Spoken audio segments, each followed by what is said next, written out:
네, 지난 대선을 전후해 전국을 뒤흔든 두 가지 사건이 있죠.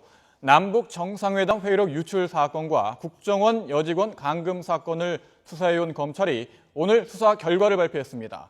회의록 유출 사건과 관련해서는 정문헌 새누리당 의원을 약식 기소하고 국정원 여직원 감금 사건과 관련해서는 강기전 의원 등 새정치민주연합 의원 4명을 약식 기소하면서 사건을 마무리했습니다. 서울중앙지검의 YTN 중계차 나가 있습니다. 조임정 기자. 네, 서울중앙지방검찰청입니다. 네, 두 사건이 동시에 결론이 나왔는데요. 먼저 회의록 유출 사건과 관련한 검찰 수사 결과부터 정리해보죠. 네, 지난 2007년 남북 정상회담 회의록 유출 사건을 수사한 검찰이 정문헌 새누리당 의원을 벌금 500만 원에 약식 기소하면서 사건을 마무리했습니다. 검찰은 정 의원에게 기자회견과 방송 인터뷰를 통해 회의록 내용을 누설하고 김무성 의원과 권영세 주중대사에게 회의록 내용을 알려준 혐의를 적용했습니다. 검찰은 정문헌 의원이 청와대 통일비서관으로 근무하면서 알게 된 비밀 자료를 누설한 것으로 보고 공공기록물관리법 위반죄를 적용했습니다. 다만 함께 고발된 김무성 의원과 권영세 주중대사는 회의록에 대한 업무 처리 대상자가 아니어서 사법 처리 대상이 아니라며 무혐의 처분했습니다. 이와 함께 서상기 의원 등 새누리당 정보위 위원들이 국정원에 보관된 정상회담 회의록 발췌본을 열람한 것 역시 혐의를 인정하기 어렵다고 봤습니다. 검찰은 국회는 정부에 대해 자료를 요청할 권한이 있고 국회법에 따라 위원회가 의견될 만큼 문제가 없다고 설명했습니다. 네, 사건이 지난 대선 전까지 거슬러 올라가다 보니까 이 사건 진행 상황에 대한 정리가 필요할 것 같습니다. 남북 정상회담 회의록 유출 사건 시작은 어떻게 된 건가요? 네, 상당히 시간이 오래 지났습니다. 지난 2012년 대선을 앞두고 시작이 됐는데요.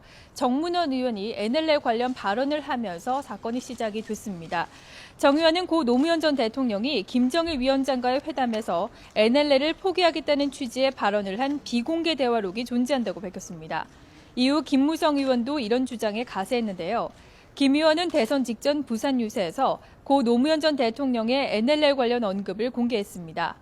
민주당은 지난해 6월 국정원이 공개한 대화록 원본 내용과 유사하다는 점을 들어 사전 입수 의혹을 제기하고 새누리당 의원들을 고발했습니다. 검찰 조사 과정에서 김무성 의원은 회의록 내용을 사설 정보지, 이른바 찌라시에서 봤다고 주장해 논란을 빚기도 했습니다. 네, 국정원 여직원 감금 사건을 살펴볼까요? 새정치민주연합 의원 4명이 약식 기소됐군요.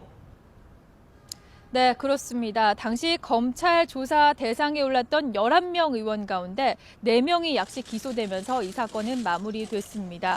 강기정, 문병호, 이종걸, 김현 의원이 그 대상입니다.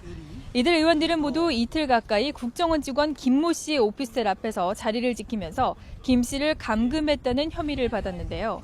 검찰은 당시 강 의원 등이 국정원 여직원의 오피스텔 안으로 들어가려는 의사가 있었다기보다는 컴퓨터를 제출하기 전까지 출입을 할 수 없게 하려는 의사가 있었다고 판단했습니다. 검찰은 이 가운데 주도적으로 행한 4명만 약식 기소하기로 결론을 내렸습니다. 네, 이 사건의 경우 지난해 대선 직전 국정원이 정치 개입을 하고 있다면서 민주당이 여직원의 오피스텔로 몰려들면서 시작됐는데요. 이후에 사건이 어떻게 전개됐습니까? 네, 그렇습니다. 지난 2012년 12월로 사건은 거슬러 올라갑니다. 대선을 앞두고 12월 11일쯤이죠. 당시 민주당 의원들은 국정원 여직원 김모 씨가 인터넷에서 댓글 작업을 했다는 의혹을 제기했습니다. 이후 김 씨의 오피스텔 앞에 머무르면서 이틀 가까이 지냈는데요.